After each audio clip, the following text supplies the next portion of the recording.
इस प्रकार कह करके वो राक्षस उस गर्ग मुनि से कहने लगे, महाराज आपकी गगरी में गंगा जल है, इससे हमारा अभिषेक कर दो, हमारी भी मुक्ति हो जाए। सूर्य ने कहा, इस प्रकार राक्षसों से कहा गया गंगा जी का महत्व सुनकर वो ब्राह्मण भी बड़ा आश्चर्य युक्त हुआ। कहने लगा, लोक की माता गंगा में इन राक्षसों की भी इतनी भक्ति है तो ज्ञानी महात्मा लोगों का तो कहना ही क्या। कृपा करके गर्ग मुनि तुलसी युक्त जल से राक्षसों का अभिषेक कर देते हैं। सरसों मात्र गंगा जल के अभिषेक करने से राक्षसत्व को छोड़कर देवता तुल्य हो गए। पुत्रयुक्त ब्राह्मणी और सोमदत्त आज कहते हैं शंख चक्र गदा हाथ में लिए वे विष्णु रूप हो गए। गर्ग नाम के मुनि की स्तुति करते हुए विष्णु लोक को चले गए। और जो ये मित्रसा नाम का राजा था, जिसका बाद में कलमशपाद नाम पड़ गया था, वो भी गंगा जल के स्पर्श मात्र से अपने रूप को प्राप्त हो गया। फिर बड़ी चिंता को प्राप्त हुआ। उस राजा का चित्त व्याकुल देखकर गुप्त रूप से सरस्वती बोली, हे राजन महाभाग, दुख मत करो, राज्य के अंत में तुम्हारा कल्याण होगा।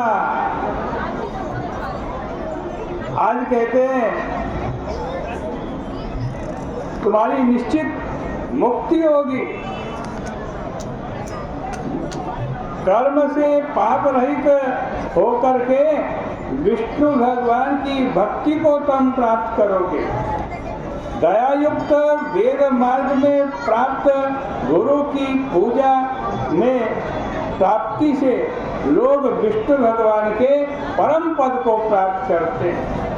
सरस्वती के इस प्रकार के वचन सुनकर राजा आनंदित हुआ और उसने गुरु जी का स्मरण किया और विधि से प्रणाम करके गर्ग मुनि की तथा गंगा जी की स्तुति की और विष्णु जी का स्मरण करके काशी में चला गया।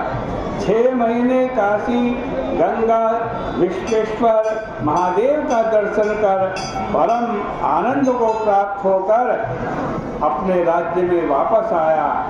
गुरु जी ने उसका अभिषेक किया। उसके बाद मनोरम भोग को भोग करके पृथ्वी का रक्षण करके मोक्ष को प्राप्त हुआ। सूर्य जी कहते हैं कि यह कुछ आश्चर्य की बात नहीं है। विष्णु जी और काशी के गुण कहते सुनते स्मरण करते गंगा जल का पान करते मनुष्य मुक्त हो जाता है। आप लोग ने गंगा के महात्मा को सुना। ब्रह्मा विष्णु महादेव जिनका पार नहीं पाते, गंगा के नाम के स्मरण से मनुष्य करोड़ों पापों को छोड़कर ब्रह्म लोक को जाता है। गंगा गंगेति यन्नाम सकत अपि उच्यते यदा तदेव पाप निर्मुक्तो ब्रह्म लोके महीयते।